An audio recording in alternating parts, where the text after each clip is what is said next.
Okay, here we are at UW Parkside for a great event, great exhibit they're having, and I'm with your names. Heather Spencer. Shauna Edson. Shauna, nice to see you both here. What a great event here, and this is in the library at UW Parkside. What event are we having today? So this is our reception for our Gen Con at UW Parkside exhibit. It demonstrates Gen Con when it was hosted at UW Parkside from 1978 to 1984, and the history of that. So basically, what we have here is just a collection of ephemera from our university archives, as well as newspaper articles from the local area, as well as some national articles. And as well, we've got a photo collection that was dug up in our archive. So we've got a lot of photos from Gen Con in 1978, including things from the Strategist Award Club banquet, and various vendors and attendees and gameplay, etc. So it's just a collection of whatever we could find to kind of bring light to the fact that Gen Con was here for 7 years.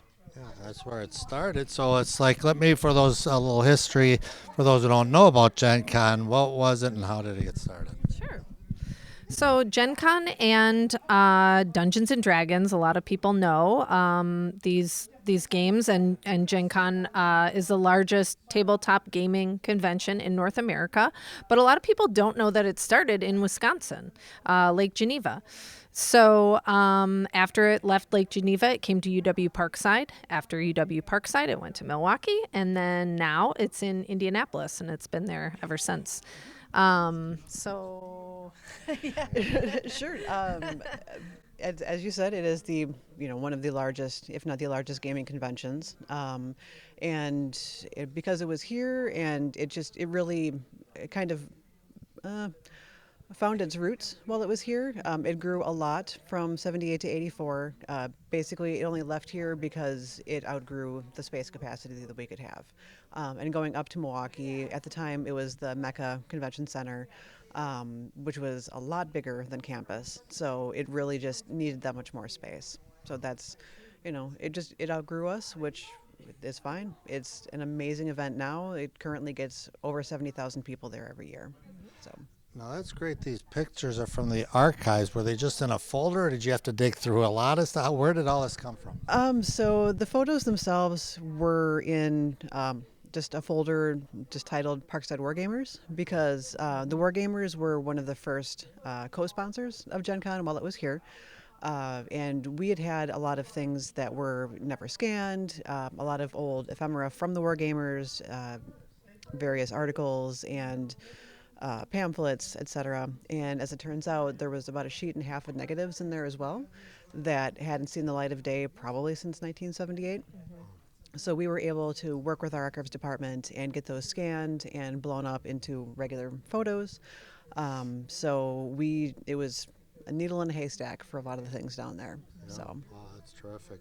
And there's some display cases I see here as well. Let's Correct. talk a little bit about that. So the display cases are really just various pieces of like D&D ephemera or Dungeons and Dragons. So one of our former co-workers actually has a large collection of items for D&D. He's been playing since he was 12. So we were able to take some of his items on loan for our displays until the end of this coming semester. So there's old gaming manuals and character sheets, and then one of our display cases has kind of the moral panic-esque articles in it from, the moral panic of the mid 80s, stating that, D&D is a bad thing, it's satanic, etc. So just kind of stating what a moral panic was and is, and how D&D and Gen Con kind of played a part in that. So, and then we've also have a display that's more kind of kid focused, that's got some more like children's games that are also brought out by Dungeons and Dragons or TSR or Wizards of the Coast, which is the parent company for them now.